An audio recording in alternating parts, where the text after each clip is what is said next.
Reading the Railway Series, Book Number 7, Toby, the Tram Engine, written by the Reverend Wilbert Andre.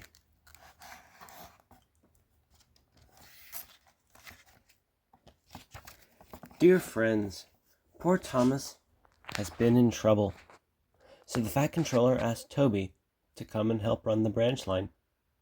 Thomas and Toby are very good friends.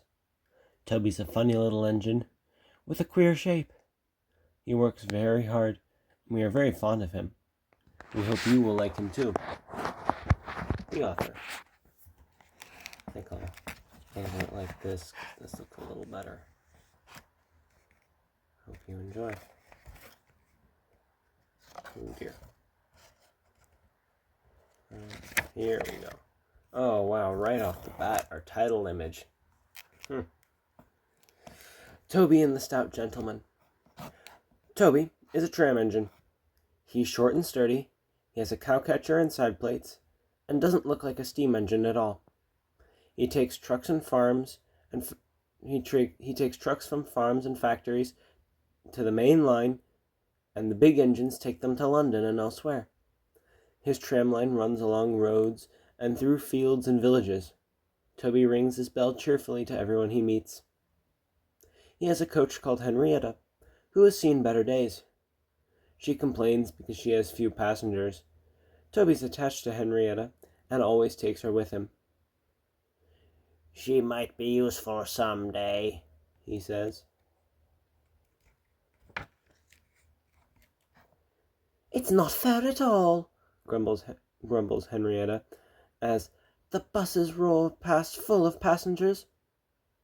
She remembers that she used to be full, and 9 trucks would rattle behind her. Now there are only 3 or 4, for the farms and factories have sent their goods mostly by lorry. Toby is always careful on the road. The cars, buses, and lorries often have accidents. Toby hasn't had an accident for years. But the buses are crowded, and Henrietta is empty. "I can't understand it," says Toby, the tram engine. People come to see Toby, but they come by bus. Then they stare at him. "Isn't he quaint?" they say and laugh. They make him very cross. One day, a car stopped close by, and a little boy jumped out. "Come on, Bridget," he called to his sister, and together they ran across to Toby.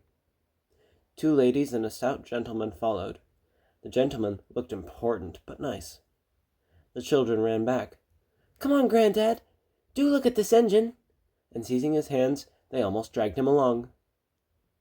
"That is a tram engine, Stephen," says the stout gentleman. "Is it electric?" asked Bridget. "Whoosh!" hissed Toby crossly. "Shush, shush," said her brother. "You've offended him." "But tram engines are electric, aren't they?" "They are mostly," said the stout gentleman. "But this is a steam tram." "May we go in, Grandfather, please?" The guard had begun to blow his whistle. "Stop," said the stout gentleman, and raised his hand. The guard, surprised, opened his mouth, and the whistle fell out. While he was picking it up, they all scrambled into Henrietta. "Hip, hip, hooray!" chanted Henrietta, and she rattled happily behind. Toby did not sing.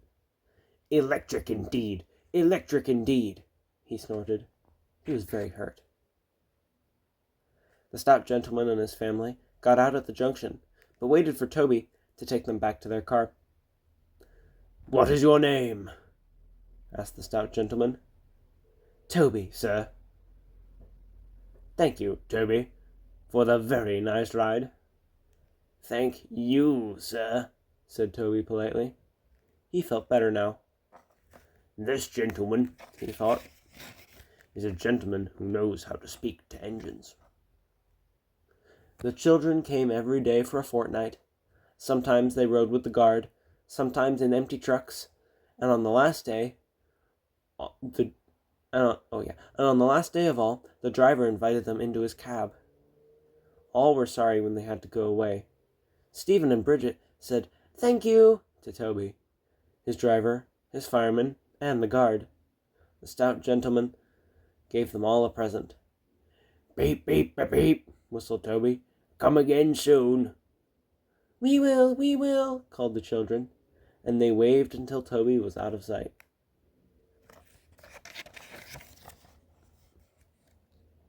The months passed. Toby had few trucks and fewer passengers. "Our last day, Toby," said his driver sadly, one morning. "The manager says we must close tomorrow." That day, Henrietta had more passengers than she could manage. They rode in the trucks and crowded in the brake van, and the guard hadn't enough tickets to go around. The passengers joked and sang, but Toby and his driver really wished they wouldn't. "Goodbye, Toby," said the passengers afterwards. "We are sorry that your line is closing down." "So am I," said Toby sadly.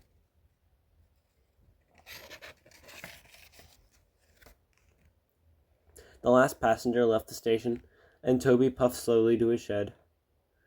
"Nobody wants me," he thought, and went unhappily to sleep.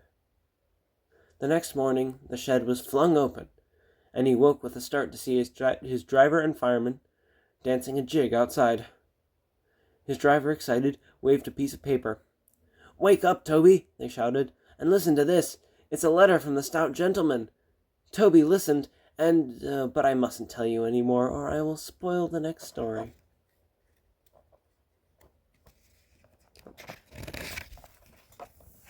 Story 2.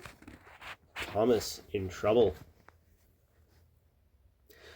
There is a line to a quarry at the end of Thomas's branch line. It goes for some distance along the road. Thomas was always very careful here, in case anyone was coming. "Peep, peep," he whistled. Then the people got out of the way, and he puffed slowly along with his trucks rumbling behind him. Early one morning, there was no one on the road, but a large policeman was sitting on the grass close to the line. He was shaking a stone from his boot.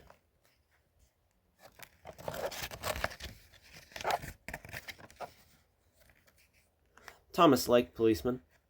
He had been a great friend of the constable who used to live in the village, but he had just retired. Thomas expected that the new constable would be friendly too. "Peep, peep," he whistled. "Good morning." The policeman jumped and dropped his boot. He scrambled up, hopped round on one leg until he was facing Thomas. Thomas was sorry to see that he didn't look friendly at all. He was red in the face and very cross. The policeman wobbled about, trying to keep his balance. "Disgraceful," he spluttered. "I didn't sleep a wink last night. It was so quiet, and now engines come whistling suddenly behind me. My first day in the county, too." He picked up his boot and hopped over to Thomas. "I'm sorry, sir," said Thomas. "I only said good morning." The policeman grunted, and leaning against Thomas's buffer, he put his boot on. He drew himself up and pointed to Thomas. "Where's your cowcatcher?" he asked accusingly. "But I don't catch cows, sir."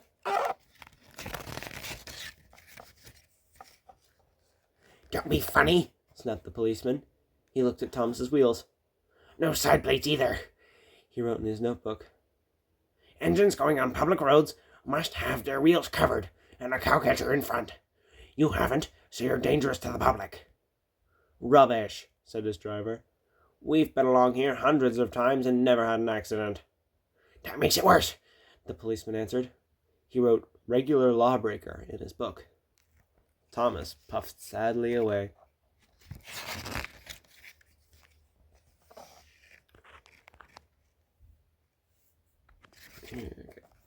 The fat controller was having breakfast. He was eating toast and marmalade. He had his newspaper open in front of him, and his wife had just given him a little bit more coffee. The butler knocked and came in. Excuse me, sir, you are wanted on the telephone. Bother that telephone, said the Fat Controller. I'm sorry, my dear, he said a few minutes later. Thomas is in trouble with the police, and I must go at once. He gulped down his coffee and hurried from the room. At the junction, Thomas's driver told the Fat Controller what had happened. Dangerous to the public, indeed. We'll see about that. And he climbed grimly into Annie, the coach. The policeman was on the platform at the other end. The Fat Controller spoke to him at once.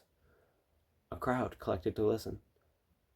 Other policemen came to see what was happening, and the Fat Controller argued with them too, but it was no good. The law is the law, they said, and we can't change it. The Fat Controller felt exhausted.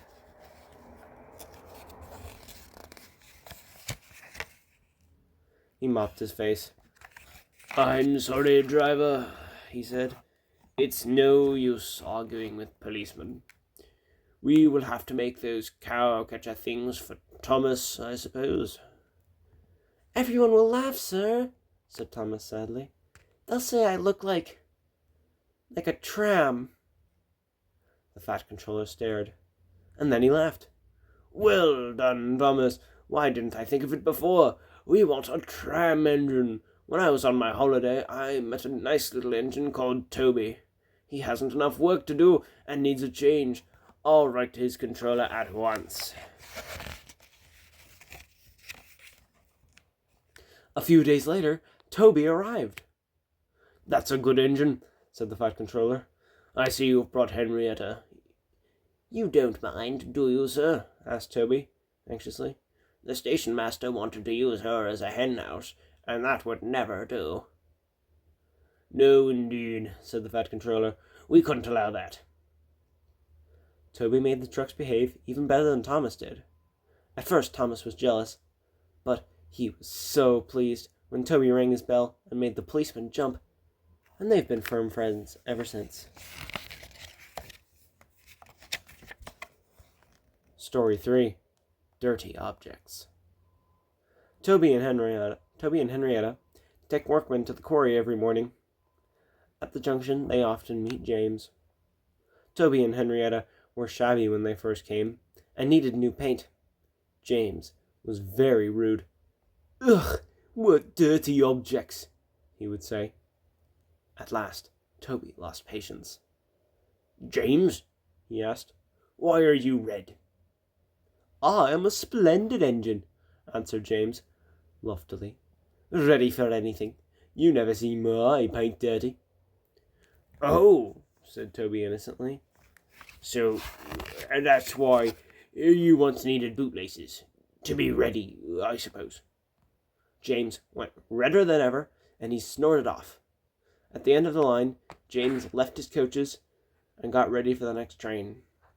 It was a slow goods, stopping at every station to pick up and set down trucks.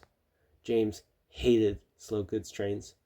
Dirty trucks from dirty sidings. Ugh, he grumbled. Starting with only a few, he picked up more and more trucks at each station till he had a long train. At first, the trucks behaved well, but James bumped them so crossly that, well, they were determined to pay him out. Presently, rumbling over the viaduct,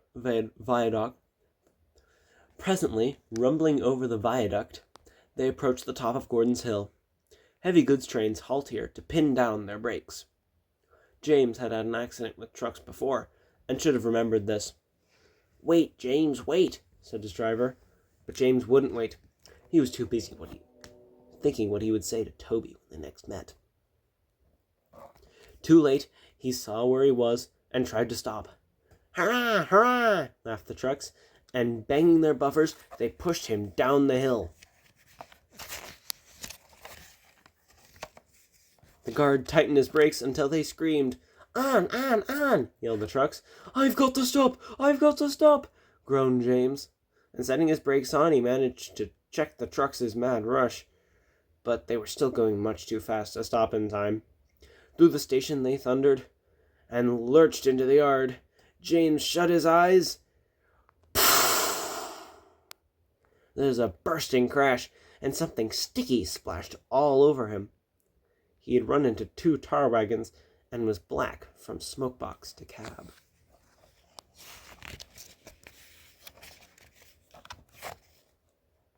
James was more dirty than hurt, but the tar wagons and some of the trucks were all to pieces. The breakdown train was in the yard, and they soon tidied up the mess. Toby and Percy were sent to help, and came as quickly as they could. "Look here, Percy," exclaimed Toby. "Whatever is that dirty object?" "That's James, didn't you know?" "It's James's shape," said Toby thoughtfully, "but James is a splendid red engine, and you never see his paint dirty." James shut his eyes and pretended he hadn't heard.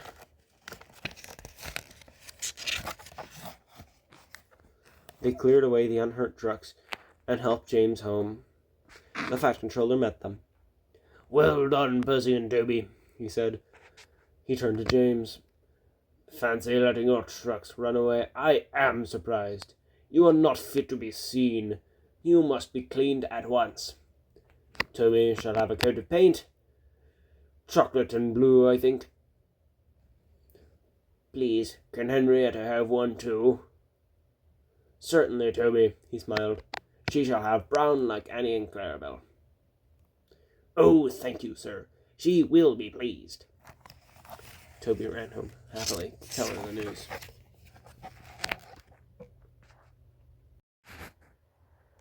Story 4. Mrs. Kindly's Christmas. It was nearly Christmas. Annie and Clarabelle were packed, full of people and parcels. Thomas was having very hard work. Come on, he puffed. We're feeling so full, grumbled the coaches. Thomas looked at the hill ahead. Can you do it? He puffed anxiously. Suddenly, he saw a handkerchief waving from a cottage window. He felt better at once. Yes, I can, he puffed bravely. He pulled his hardest, and soon he was through the tunnel and resting in the station. That was Mrs. Kindly who waved at you, Thomas, his driver told him. She has to stay in bed all day. Poor lady, said Thomas. I am sorry for her. Engines have heavy loads at Christmas time. But Thomas and Toby didn't mind the hard work when they saw Mrs. Kindly waving. But then it began to rain. It rained for days and days. Thomas didn't like it, nor did his driver. Off we go, Thomas, he would say. Pull hard and we'll get home quickly. Mrs. Kindly won't be waving today. I like the little picture frames of Thomas and Toby there. I really do. But whether she waved or not, they always whistled when they passed the little lonely cottage. Its white walls stood out against the dark background of the hills. Hello! Exclaimed Thomas's... Wait. Hello! Exclaimed Thomas's fireman one day. Look at that! The driver came across the cab. Something's wrong there, he said. Hanging, flapping, and bed-wrangled from a window of a cottage was something that looked like a large red flag. Mrs. Kindly needs our help, I expect, said the driver, and put on the brakes. Thomas gently stopped. The guard came squelching through the rain up to Thomas's cab, and the driver pointed to the flag. See if a doctor's on the train and ask him to go to the cottage. Then walk back to the station and tell them we've stopped. The fireman went to see if the line was clear in front. 2 passengers left the train and climbed to the cottage. Then the fireman returned. We'll back down to the station, said the driver, so that Thomas can get a good start. Oh, we shan't get up the hill, the fireman answered. Come and see what's happened.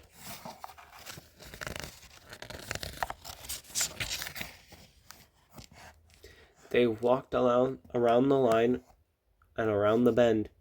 "Jiminy Christmas!" exclaimed the driver. "Go back to the train. I'm going to the cottage." He found the doctor with Mrs. Kindly. "Silly of me to faint," she said. "You saw the red dressing gown? You're all safe?" asked Mrs. Kindly. "Yes," smiled the driver. "I've come to thank you. There was a landslide in the cutting. Dr. and Mrs. Kindly saw it from a window and stopped us. She saved our lives."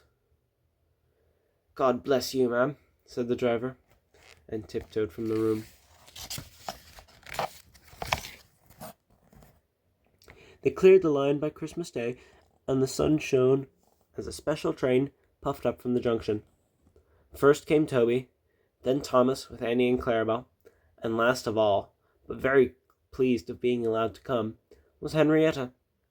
The fat controller was there, and lots of other people who wanted to say thank you to Mrs. Kindly. "Beep, beep, beep! Happy Christmas!" whistled the engines as they reached the place. The people got out and climbed to the cottage. Thomas and Toby wished they could go too.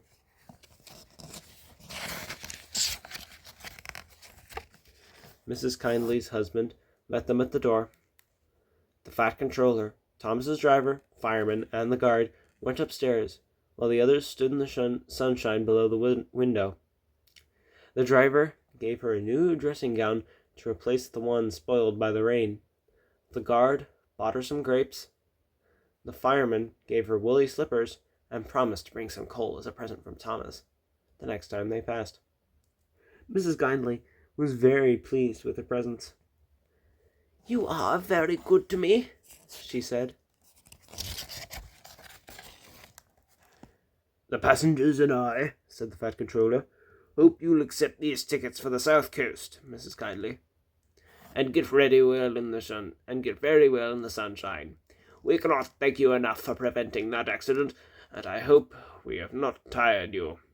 Goodbye, and Happy Christmas." Then, going quietly downstairs, they joined the group outside the window and sang some carols before returning to the train.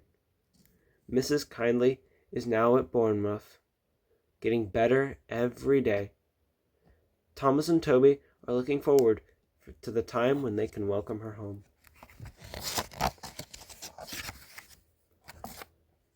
And that is book number 6. Sorry, 7. Oh, wow. If I said 6 in the beginning, I'm gonna... Oh, wow. I'm still... Ooh. This is book number 7 of the Railway series. I hope you enjoyed by reading it. I really hope I didn't say 6 in the beginning. That was book number 7. 7 of the Railway series. Have a good day.